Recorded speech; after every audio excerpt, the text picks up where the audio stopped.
So, hello,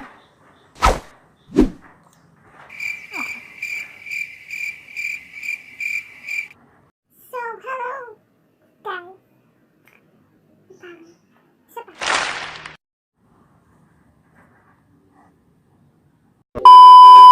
hi guys, welcome to my channel. But before anything else, don't forget to click the subscribe button and the ring beside it. The ring. The bell beside it nga pala. Nakikita nyo naman kung ano yung nakalagay sa title. What's inside my bag. Alam ko naman na wala kayong pakialam sa laman ng bag ko. Pero isi-share ko lang na wala lang. Trip ko lang ipakita laman ng bag ko. So, without further ado, let's get on with the vlog. So, wait lang. Kunin ko lang yung bag ko. A few moments later.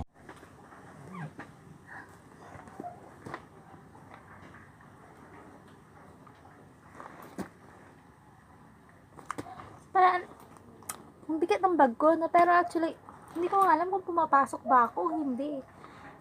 Hindi ko alam kung pang school ba itong mga laman ng bag ko. So, further ado, usan na natin itong bag ko. Hindi naman siya ganun, hindi naman siya, sobrang lapit ko ata. Hindi naman siya ganun kabigat. Pera, ba yung? Charot. So, hindi ako ganun ko-organize sa gamit ko. Hindi ko na nga ito inayos eh. Tingnan nyo naman yung laman. So, ano nga ba laman ng bag ko? Hindi ko nga alam kung ano laman ng bag ko eh. So, laman ng bag ko, kita ko sa inyo, first, is payong. Wag na. Maalog pa yung nasa loob ko. Wag yung kakalimutan magdala ng payong everyday kasi naman na maulan. Tapos yung init kasi ng araw. Alam ko maitim ako pero need ko pa rin ang payong. Namin na pang protect lang sa skin natin. Tapos para hindi tayo mabasa kapag umuulan. So, tapos tayo sa payong. Next is wallet. Actually, coin purse ko lang naman kasi to and wala akong coins, so walang kwenta to. Charot. Nalagyan kayo ng pera kaso hindi kasi talaga ako gumagamit ng wallet usually. Pinubulsa ko na lang kasi siya. Kaya minsan walang laman yung wallet. Kaya yun, coins lang talaga laman nun. Pero pag, nilalagay ko na lang siya sa bulsa para hindi na ko bukas ng bag ko, ganun. The next is charger. Yung charger kong sira na. Kita nyo naman. Puno na lang tape. Kasi nagdadala ko ng charger kasi minsan nakakagamit ko ng phone. Hindi pa ako nakakarating ng school, palobat na siya.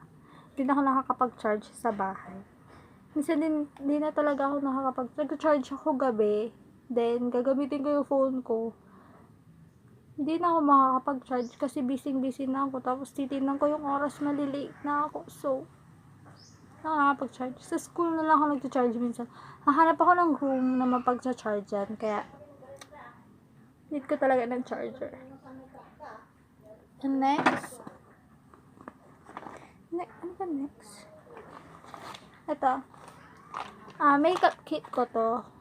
Kaso, laman lang naman niya is Pulbo Johnson baby powder. Yung ito. Basta usual na na makeup kit. Ayan. Ayan siya. Lip tint, brush, liquid, lipstick.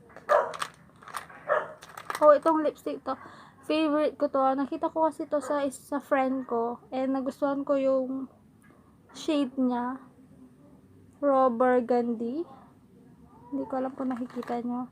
Basta ganito yung kulay niya din. Kung ano yung kulay nung lalagyan, ganun din yung kulay nung pag nilagay nyo siya sa lips. Everblend na Advanced Matte Lipstick. Favorite ko to. Pero guys, hindi to sponsored. Sinabi ko lang. Share ko lang, favorite ko to. Thank you doon sa friend ko. Dahil sa'yo, nabuo ang buhay ko. Charot. Yun, liquid, concealer, lip balm. Basta yun lang. Parang wala akong galang mag-vlog na. And next is suklay. Actually guys, hindi talaga ako gumagamit ng suklay. Hindi talaga ako nagsusuklay sa school. Nagsusuklay lang ako if after ko maligo. Yun lang ako nagsusuklay. Kasi hindi na ako nagsusuklay. Ewan ko ba ba't may dala akong suklay. Pero, girl, kailangan mo ng suklay. Especially kapag maiksi yung buhok mo. Kasi ako dati, mahaba kasi yung hair ko. Pag mahabang hair ko, hindi talaga ako nagsusuklay. Iniipit ko lang siya, ginaganito ko lang siya.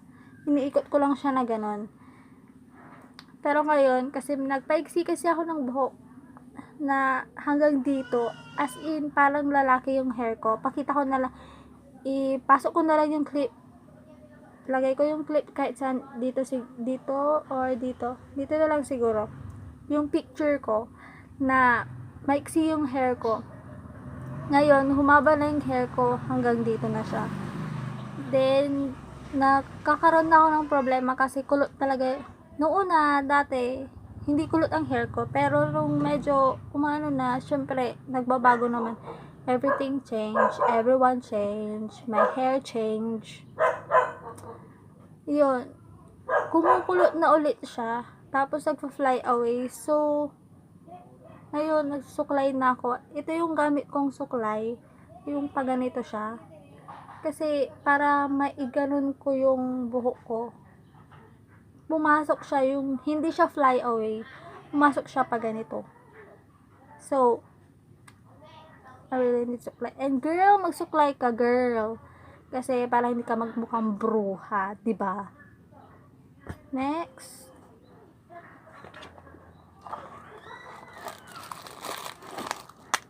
ID. Ayan ang tingnan yung picture ko, basta yung ID ko, and yung basta yung ID. Iba yung ginagamit kong ID lace. Hindi siya ID lace ng school namin kasi nasira kasi yung ID lace ko. Hindi pa ako nakakabili. Actually, 1 taon ko na ito ginagamit. Wala kasi akong time, pumila para bumili. Si super busy sa school. Lagi ko every pag-uwi ko, nilalagay ko na tong ID ko sa bag. Kasi nakalimutan ko rin kasi siya. So baka minsan nakalimutan ko, hindi ako pinapasok sa school. So, umuwi na lang ako. Tsa. Ang init. Bakit ganito sa Pinas ang init? Pinagpapawisan yung kilikili ko. Pinagpapawisan. Wait lang guys. Pinagpapawisan ako. Actually, short vlog lang naman to. Short. Wala lang. Trip ko lang. Trip ko lang ipakita lang ng bag ko.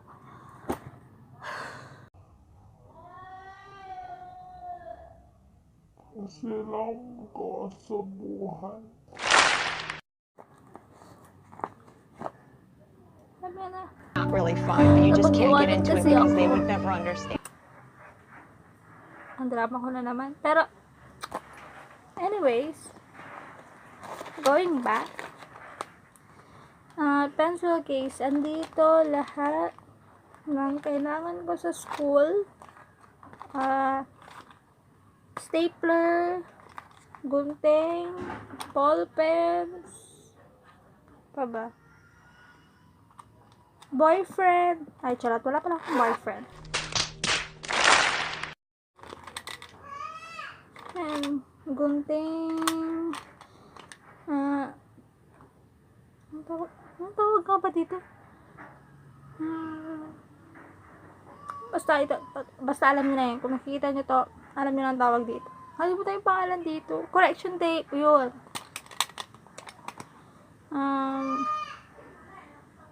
Highlighter, ball pens, pencils. To.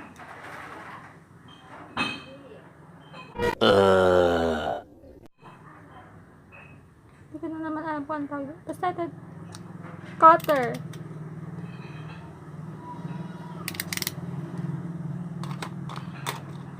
Stapler. Yan lang naman. Yan naman. Kung napansin nyo, kulay pink na ng mga gamit ko. Like my damit.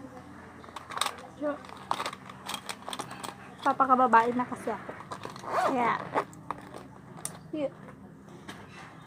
And then next, nagala man ang bag ko. Toothpaste. Yung toothbrush ko nakalagay kasi dyan. Doon yung toothbrush ko sa banyo. Kasi minsan kasi nakikitulog kami sa ibang bahay. Hindi kami nakakauwi. Then nahihiya kasi kami humingi ng toothpaste doon sa bahay na tinulugan namin. Actually, everyday dinadala ko yung toothbrush ko kasi yun nga, minsan nagkakaroon kami ng unexpected na pagtulog sa ibang bahay. So, nilalagay ko dito yung toothbrush ko. Pero ngayon, toothbrush ko nandoon kasi wala pa naman pasukan. And hindi pasukan, siguro mamaya bago ako pumasok, lalagay ko na yung toothbrush ko kasi alam nyo na, baka ayain na naman ng kaibigan, makalimutan na naman, alam naman na makikitulog ka doon tapos hindi ka magtutoothbrush, diba? Like kaya eto, saan ko nga ba nakuha? Actually, hindi ko to binili. Bigay lang hiningi ko lang pala to. Diba? Nakakahiya, sabi ko kanina, nakakahiya humingi ng toothpaste sa bahay na tinutulugan nyo, pero hiningi ko lang talaga to. Hiningi ko to sa kaklase ko kasi yung kaklase ko nagtatrabaho siya dati sa call center. Ngayon, yung call center na yun na pinagtatrabahuan niya, binigyan siya ng maraming toothpaste. Hindi ko alam bakit binigyan siya ng maraming toothpaste. Tapos ng toothbrush. So, the next, panyo. Sa bag ko lang to, actually.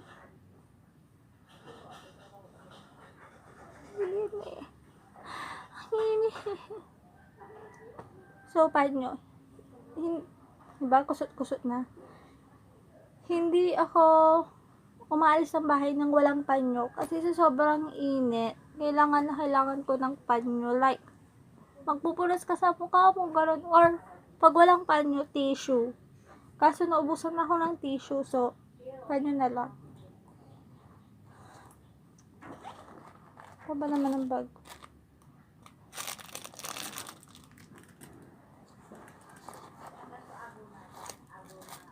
Emergency napkin. Kasi 'di ba, guys? Minsan nadadaanan yung mga girls na hindi natin ine-expect na magkakaroon sa atin, ganun. Kaya dapat like magdala ka lagi ng emergency napkin kahit isa lang. Kasi hindi mo naman masasabi, 'di ba? Hindi mo masasabi kung darating, gano'n. Charot. So, emergency napkin.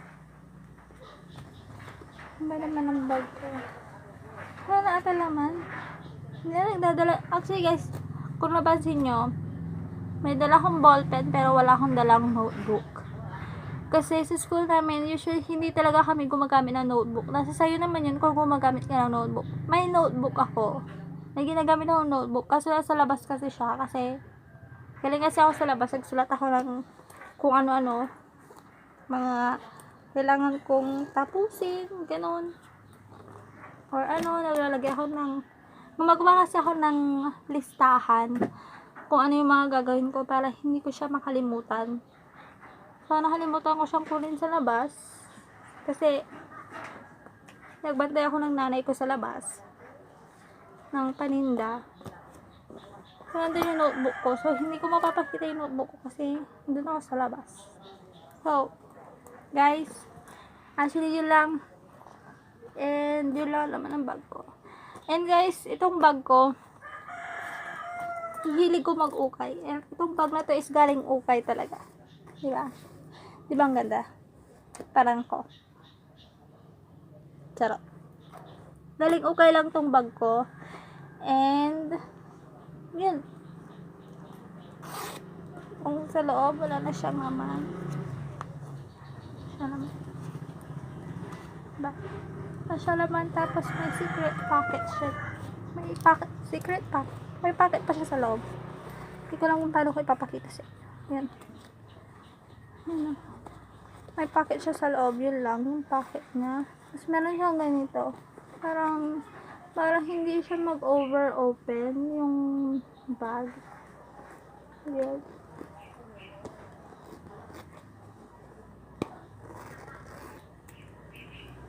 Tapos, meron siyang ganito. I-press nyo lang.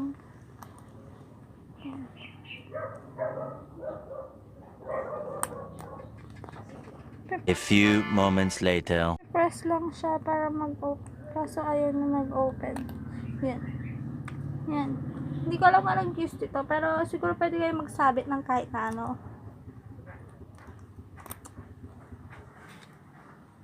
So guys, yun lang kaya ko maipakita. Yun lang naman ang mapakita ko naman talaga sa inyo yung laman ng bag ko. And sana nagustuhan nyo kahit na alam kong wala kayong pakialam kung ano laman ng bag ko. Pero guys, like, trip ko lang talaga. Kasi, so kung malaman nyo kung ano talaga laman ng bag ko. Para pag nakita nyo ako dyan na naglalakad, alam ko na laman ng bag niyan. Girl, like, alam ko na. Charot. Pero yun lang. And huwag nyo kalimutan na i-click yung subscribe button sa baba. And i-click yung bell button. Bye guys. See you next week for my new video.